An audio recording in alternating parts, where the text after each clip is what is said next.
Hi, this is Phil Potempa, and welcome to another edition of Notoriety. Each week we bring you everything you want to make sure you mark on the calendar, what's not to be missed, and everything you want to make sure that you set aside out of your schedule to have a front row seat to. Everything happening in Northwest Indiana, Chicagoland, and beyond. And, of course, our weekly broadcast for these past 8 years is really the broadcast equivalent of all of the columns and stories you'll read in the flagship Post-Tribune, which is underneath the umbrella of Chicago Tribune media products. That includes the Daily Southtown Star and all those suburban publications, as well as the main Chicago Tribune newspaper itself. Of course, we couldn't be here without the generosity of our underwriters and sponsors throughout the years, especially our friends and the folks at People's Bank. Over the years, Legacy Foundation, Indiana Arts Commission have all been so generous to make this broadcast possible. Some of you are tuned into our traditional radio airwaves as we come to you from the Strachan Van Til studios here in Hammond. And I want to make sure I stamp our broadcast, let everybody know in case it is a rebroadcast. This is happening on the morning of October the 7th, 2025. So October the 7th. Others of you might be finding us on social media. You're scrolling through and you decided to stop along the way and see what the conversation's about. So you have the added advantage of seeing everything that's happening right here in our studio. And it's time for introductions so you can see the names and the faces that are going along with those voices that you're hearing during the course of our interview. Our friends to the east in Michigan City, Holdcraft Players, have a new production that's opening for this month of October in just about a week or so. So they're right into the crunch weeks. And they are going to tell us all about it. It is called The Tracers, correct? Yes. All right. And so you'll be seeing some photos and a poster to give you dates and things. But we're going to start with our introductions with our director first. We have with us. Hi. Yep. My name is Alexander Bonner. I'm director for Tracers. Very good. And our cast members that are framing him on either side. We'll start all the way here. Hi, I'm Jimmy Rao, and I play Baby San in the play Tracers. Okay. And here? I'm Jerry McClure, and I play a character called the Professor. And have any of the three of you ever been on this radio broadcast before? And maybe another show, production?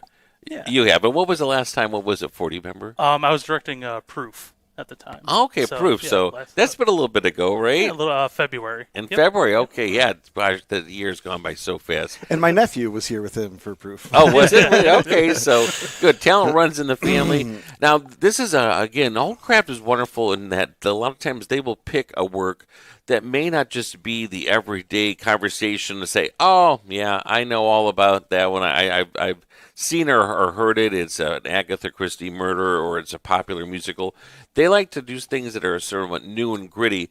This is one that I'm not familiar with. It is one that's licensed through dramatist folks out of New York. So first give us a little synopsis of what it's about and why you wanted to pick it, and then we'll probably float some photos to go along with it too. Yeah, so the big thing with Tracers is it's a show about the Vietnam War.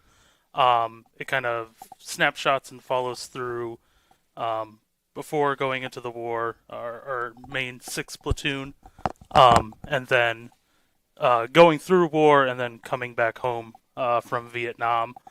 And it's the brilliant thing about the show is it was conceived in the 80s.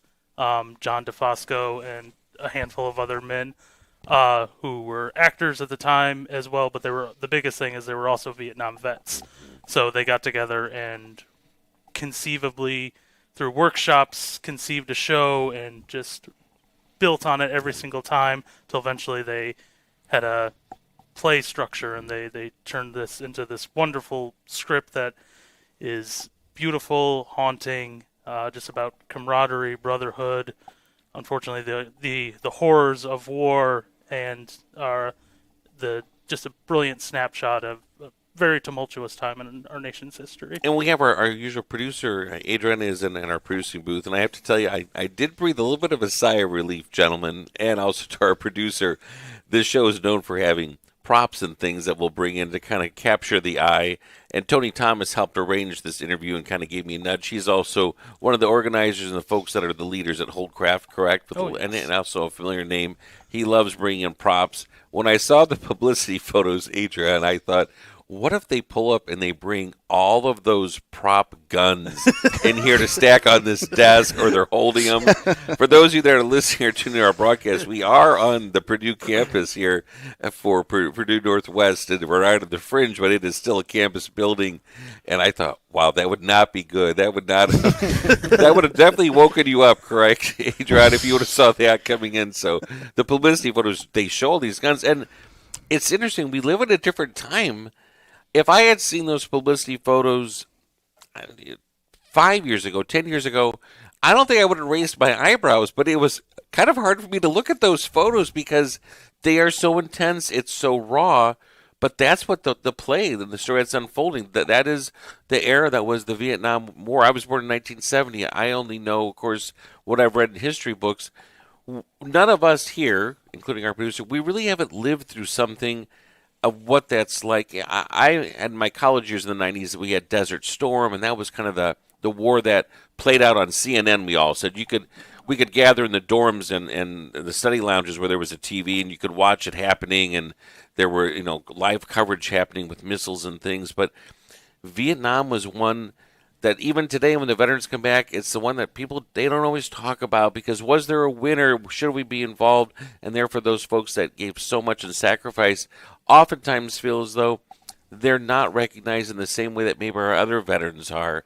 Who picked this particular work? I'm curious because it really is. It's an important work, and I hope a lot of folks are going to get out there and see it. We'll give the dates and details commercial in just a minute here, but is there a selection committee process? Were you a part of it? How did that happen, Director? Yeah, it was about a year ago when I was going through the shows that I really have wanted to do for a long time, and this is one that I had discovered in college years, and the script just always kind of stuck with me. Once everyone kind of sees it, they'll see why it can stick and haunt with you. But it felt like a very poignant time to tell this story, in our country right now and such like that. So I had brought it to Holdcraft, and then I went through their play selection committee, and they were really gung ho and excited to tell this story because it is, like you said, it's raw. It's written by veterans, so it does not hold back. There are some scenes that are tough to watch, but there's a beauty and an importance in that message to see. We're going to talk about the casting and the cast members in just a minute. Here's a good time for us to, for those of you that have the visual optic to go along with our show, we'll flash that poster, and then we'll get you to be our Vanna White and read us all the nuts and bolts dates, because I see you've got a cheat sheet there as well. So give us it is up on the screen as well. Either way, get us the dates for Holdcraft Players, presentation of Tracers. I'm not going to bet that you probably have seen this anywhere before, not in our readership area. And, of course, I've been writing my entertainment columns and stories for 30 years, and this is not one that I recall. What year was it produced, real quick? Do you remember when it was first? It was first conceived 1980 is when the first time it's... so it has been around for a while. Yeah. Okay, now go ahead and give us our dates and our times and how to get tickets. Yeah, so October 17th, 18th, the 24th, and the 25th. So 2 weekends we've got it for. We'll be at 7 p.m. And then our Sunday performances, October 19th and the 26th, will be at 2 p.m. And Holdcraft Players, really, your performance venue, it's an old high school, right? Yeah, it's the old Elston High School in Michigan City. It's just a stone's throw. You jump on the expressway, and you're really there in no time. Get off on 421, and it's just, again, just a couple jaunts around the corner. That auditorium or that space can hold how many seats? Once that's the good thing about ours as well, is the audience is right there with the actors, so they're up on the stage and the podiums, and that house seats about 80. So about 80, okay. Tickets go fast. Yes, and again, did we get a ticket price out there? They range around what to what? I believe it is $17 for adults. Okay, believe, yeah. All right, so very good. And how to get tickets? Best to go online and just do it, or you could show up at the door. But again, you're taking a risk in that it's limited seating. So can you click it through and do it online? Yeah. It should be YPTC. YPTCinc.com /tickets. There should be, or you can just Google the Holdcraft Players, and that'll bring you to the website, and there's the ticket link there. Yeah, I would always suggest getting tickets ahead of time. And if you're questioning that alphabet soup that was the website, you're thinking, why is there a Y in there?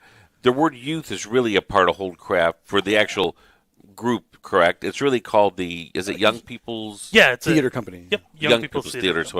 And the Holdcraft Players, and then that's the venue as well. So coming up these next couple weekends, our broadcasting, that you're hearing this right now, is captured on October the 7th. So plenty of time for that. Was it difficult casting? How did you net the two people on either side of you? Was there so many people that it was tough? You had some history, you knew these guys and thought, if I can get them to try out, I think I can see them in these roles, or no, it all came through for what they did during that audition window? Yeah, one of the big things that people talk about for it is an 8-man show. It's just an 8-man ensemble show, and sometimes that could be pretty difficult to cast. Luckily, we had an amazing turnout for auditions. I think the buzz for this show really got people involved. And one of the big things that we really wanted to involve and get people involved. Luckily, we have one, Sean Washington, who plays Little John, is actually a veteran as well. So that was a big aspect of wanting to involve that community and bring them in. But yeah, we had our audition slates, and we had a tremendous amount of talent that showed up. So that's always the good hard part about casting is when you have a good pool to pull from, and it was wonderful. Time. If you're tuning through radio, that's our director, Alexander Bonner, who's taken the lead in the helm. The cast members he has on either side of them both have key roles, so we're going to hear a little bit about them. One more time, in our first cast, introduce yourself and tell us the role you play and exactly what's been maybe some of the challenges or a specific scene that directors had to kind of work with you with, because it's got to have that certain feel, that moment, and you've got to kind of take yourself to that place. So, again, introduce yourself and give us your role, and we'll take that question. So, hi, I'm Jimmy again. I'm Jimmy Rao. I play the role of Baby San. The role of Baby San in the play, he kind of every character in the play sort of symbolizes a certain characteristic of a type of person that was in Vietnam, and the writers did a really good Are job. you in one of the promo photos, too, that they're flashing? Yeah, I'm in that. Okay. That's me and Jerry. Gotcha, there you are. Okay. He's annoying me. Okay. Yeah, like always. Are there a couple, real quick, couple light moments as well? So not the whole thing is not just heavy. There are just a few moments interspersed where, hey, we're human. There's some lighter opportunities. There's plenty of humor in the Good. play, but it kind of shows the whole human emotion, the gamut of. There is a light moment that's kind of surrounded then by the horrors of where you are and what you're doing, but that the camaraderie between the platoon still exists. They still joke around. They still have those moments of humanity in the midst of hellish. You're in situation. your 10-day stretch here before an opening curtain. What's that one scene that I'm curious that right now you're still working through, and the director's like, it's got to have a certain tone. You're raw. Take yourself to their place. What's your answer for that one? So, there's parts in the beginning and the end of the play where we all have interjections, and they all have to be like snippet lines, like quick sayings or slang from Vietnam, and those have been challenging just because the timing has to be right, and that has been the most challenging. That, and then also with this play, just the depth of heaviness being portrayed in these characters is hard at sometimes. But like Jerry said, there's plenty of levity and all the heaviness. So there's some jargon that only soldiers would know because the interplay and the wordplay that is a word that means this or that, and you may not know it unless you were part of that military world of that era. Is that right? Yeah, there's Can you give lot. us one term that's an appropriate term that is for a family audience that, well, that's what they would call, it's mess time, which means to eat, or I don't know. Give us an example of something. Ricky Tick. Ricky Tick. Yeah. Head up, go quickly. Move Ricky Tick. Really? Okay, Yeah. so that would be a common term. Come on, hustle it up. We got to get, and again, that term is Ricky Tick. Okay, so now the same question for you. Introduce yourself, run us to the character, little character synopsis, and then a scene that you've still been working through, or you're really proud of it because you think that's that kind of a moment where, that connection comes through for the audience. So my name's Jerry McClure. I play the professor in the show, which if you're going through one of the kind of stereotypes of the people at that time, is kind of the intellectual hippie. Sort of why I have all the long hair. I've known Alex for a little while, and when I found out he was doing this project, I wanted to be a part of it. So when I finished a play in the spring, the drill instructor says to my character, "You're a hippie," very early on in the play. So I haven't cut my hair since the spring, so that I have all this going on for tracers. But like Jimmy said, the scenes with the rapid fire jargon is tricky, just because it's not a conversation. Also, it's not, you're not following along or call and response. It can be kind of random and pretty rapid fire, so that's been tricky. There's a scene, and I don't want to give too much away for the play, but there is a scene, let's just say, that is in the aftermath of a conflict, and the soldiers dealing with what has just happened and what is left in the area after a conflict that has been difficult to get into and then difficult to shake off when Yeah. the rehearsal's over and we're back and like going home and back in our lives. So that has been a scene that has been really, really hard to work on, but rewarding. And it's an honor to tell the story, and it's humbling to tell the story, but it has been hard to go there. If you're just tuning in and you're hearing these voices, you're hearing the story and the synopsis and the back and forth banter, and you're thinking, what is this? I think I'm going to get tickets. I need to get tickets to this. We're visiting today. I'm your host, Phil Potempa of Notoriety. It's the members of the cast and our director for Tracers. It is the play that's going to be, and I believe, again, it's not been done often in Northwest Indiana, Chicagoland. It's going to be done right to our friends to the east, Holcraft Players, Michigan City, very easy to get you right off the expressway. It's got a 2-weekend run that comes up here. So you're talking about the first weekend around 16th, 17th, and it goes in the next weekend. It is written by Vietnam vets based on their scenario, their stories, and a couple key scenes to immerse the audience in what it was like to be right there in the moment. A lot of it not too easy, but very real, and again, a part of our timeline and our history, and so important to tell.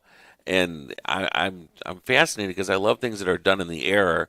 What was a couple of the holy grail? And we're very fortunate. A lot of our theater companies here work so well together. Besides sharing cast members, costumes, props, set, what was the holy grail of something that you needed for this production? And you're thinking, where do I come up with dog tags? Or I guess we need 3 canteens that are vintage.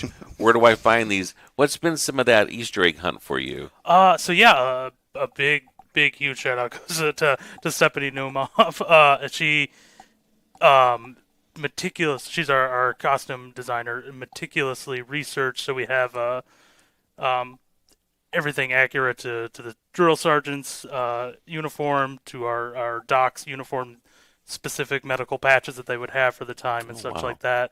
And then going through, we've borrowed stuff. I think from Marion Theater Guild, Chicago Street Theater, helped us with the fatigues and everything like that from the era. We have real ammo boxes that were from the era and such like Do you that. need fake palms and foliage at all? So it has sort of a jungle look? Or no, that's just implied. Use your A imagination. little. We do have a little bit for. So our set was pretty minimalistic. We really just have 4 moving platforms and 1 that's stationary. And then we do have a little bit of foliage that adds this nice, with the lights shining on it, and it looks like they're in the jungle and such like that when they're in patrol scenes and such like that. And the running time for it, once it's all said and done, it should clock in about what, with or without an intermission? With a 15-minute intermission, we should be about an hour 45. Good. So that close moves to 2 quick. hours. So Yeah. sometimes that can be a decision for folks that are listening in. They'll think, I don't know if I want to invest, 2.5 hours. But if something's going to move along quick and it's got a story, that seems to be our attention these days. And I have a feeling this would be engaging, have everyone on the end of this see. This might be one I need to do a field trip and come out and see as well. Another question I always like to ask, are there any scenes where it does involve you're supposed to be eating something, or there's rations, or there's not any food scenes in the play? Well, there is a little bit. Is there? I'm always obsessed about things that have to do with eating and how you get around it. Is it just pretend, or do you have to use substitute things? But I don't want you to give anything away. It's a key scene that will have people come and see. Is it better to come and find out what it is? It is, yeah. For the food scene, okay. Yeah, this is definitely a show that's more an experience to come see. Yeah. It's hearing about it will only barely do it justice. It's the emotions, everything that is put on there, the hilarity, the especially the drill sergeant scene, the day one. It's your typical like R. Lee Emery drill sergeant. Sure.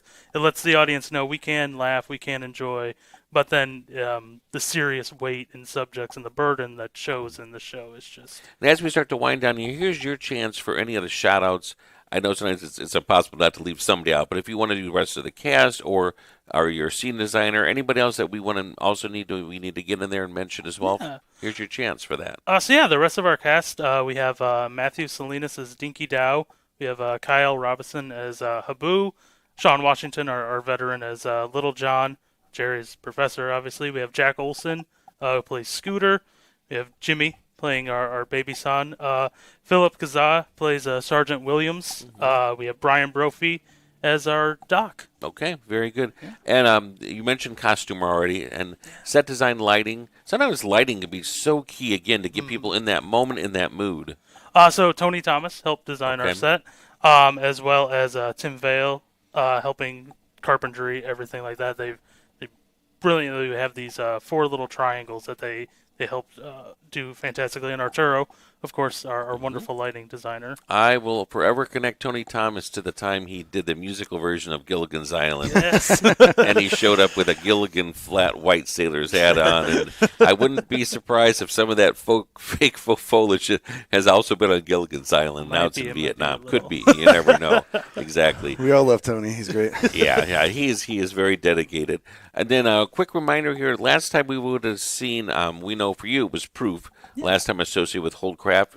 Your last credit with them, or is this the first time? This is my first time with Holdcraft. I've done at least 2 or 3 other shows with Jerry. So, And what spaces we're at?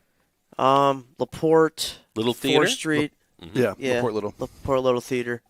Oh. We were in the Boys Next Door together there, and at 4th Street Theater in Chesterton, sure. we did Sleeping Indoors. So Okay. And then you call where home? Where are you from? I'm from Munster, so You're, yeah, wow, I'm right here. okay, you were right here. Okay. Yeah, And, for this. Alex, where you're from? I'm from Trail Creek, so Michigan City. Michigan City area? I'm living in Chesterton. And Chesterton. So, and then how about you? Last credit you would have had with Holdcraft. I did Dial M for Murder with Tony and Jill Thomas directing in the right. spring. I did that show there, and then I did Lend Me a Tenor at Laporte Little after after that. And I should do a toss out of here.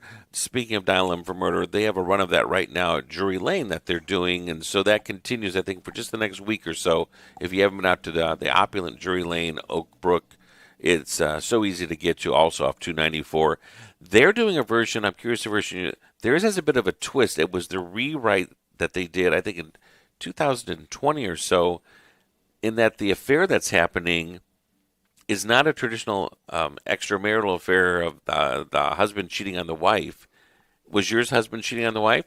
This is it was the wife cheating on the husband. with another man. Yeah. In this case, it's with another woman. So they've changed it a little bit. And if you look on Wikipedia, wherever you want, the playwright, the playwright company themselves opted to put a change in there as an option people use in the script. Only in that, and this is the world we live in 2025, they didn't think it was all that shocking and blackmailing that somebody would be having an extramarital affair. So they wanted to add an extra element of shock value to it, in that it was a same-sex affair happening. Because it's still also, I think, it's set pretty much in the same time period. So that's why they changed it up, just for the audience interest. I think I would have been fine with the traditional way and still would have been on the edge of my seat, because it's the murder part that most people are following, I think, for the clues. But anything else in closing, or the next production coming up at Holdcraft, to give a tease for that for the holidays? Anything you got to share for us? Any scoops? No, yeah, the big thing with ours, we're the ending of the season. Okay. So I think they're working on getting the announcement ready for the next season. All right, so then just one more time, if we can have that rundown of times, dates, website for Tracers. Yeah. So we'll be running the weekend October 17th to 18th. It's going to be at 7 p.m. and then our 19th Sunday will be at 2.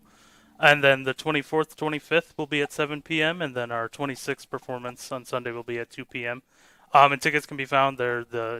Google the Holdcraft Players. It'll bring you to the website, or yptcinc.com. We'll also bring you to the Young People's Theater, and there'll be the ticket link website in there. Perfect, very good. And thank you all for coming out today and being a part of the broadcast, especially Mr. Rao, who had to come so far, right? Oh, yeah. Right here in Munster, Indiana, in our own zip code. But come back anytime for anything that you've got, you're pushing and promoting. We always have an open door to welcome you.